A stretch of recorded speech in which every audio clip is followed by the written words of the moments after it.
Hey guys, welcome back. I'm Hungry Man 97. Today we're talking about a junk wax era card in 1989 Topps. Card number 500.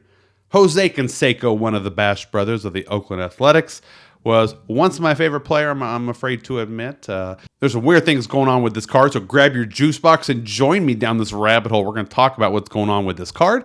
Also, if you haven't already checked out my buddy Darren at Grunt Baseball, that is his YouTube channel for all things baseball. A lot of stuff going on in the sports right now. We're getting close to the playoffs, closer, and he's got a lot of great clips and breakdowns, real quick clips too. So kind of find out what's going on. Also, his website is grunttalksmlb.com.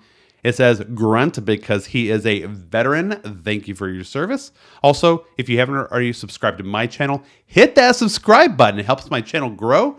We just hit the 2,500 mark. I'm really excited about it. Thank you for subscribing. Okay, let's get back into this. So card number 589 Topps, Jose Canseco, junk wax era. Wow, there's some sellers on eBay that really have the wrong idea about what this card is worth, what is an error, and we're going to clear that up today. So first of all, print dots. So they talk about print dots on the front, little spots, whatever. Sometimes they're pink. That's when a piece of dust gets on the printing plate, and it looks like a little starburst of color.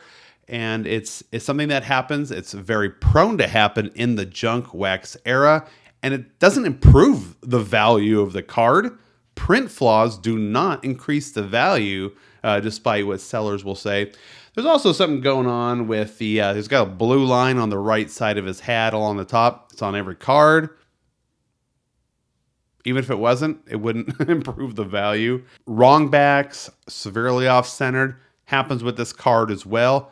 No extra value. Well, not much. Sometimes you'll find one that's way, way off, and someone might give a couple bucks for it. But what's going on eBay a lot of times is the obscured stats on the back of the card. And we're going to talk about that one here today. There's not much to say, but if you look at his personal stats where it talks about his date of birth, height, and everything like that, it looks like the bottom, it has a little arc where it's cut off. I'll show you a screenshot of that because once you see it, it's pretty easy to know what I'm talking about.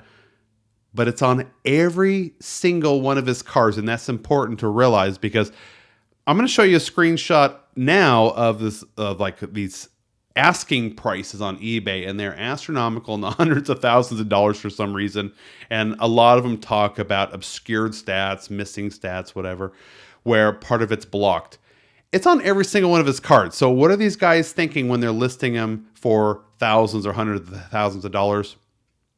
I don't know what they're thinking, but it's probably an innocent thing where one idiot got on there and listed one for thousands or hundreds of thousands, and then all these other guys started seeing, oh, that's my childhood collection. Let me see if my card has that, and then they'll list it as well, like a copycat listing to try to cash in on the hype. Well, there is no hype. People aren't paying that amount for those cards, and it's not an error because it's on every single one. So common sense tells you if every card has obscured stats of Jose Canseco's, then why would it be any value? Because it was never corrected. It's not an error. It's not an uncorrected error. It's not a variation. It's nothing. It's just junk. Okay. The card's worth 25 cents. Let's put it to rest. Sorry if I hurt your feelings. You also see some Tiffany cards of Jose Canseco's, and obviously Tiffany's are more valuable. I made a video how to identify Tiffany cards. They also have the little arc that kind of obscures the stats as well. Not any extra value. Guys, that's all I got for you. Thanks so much for tuning in, and we'll see you next time.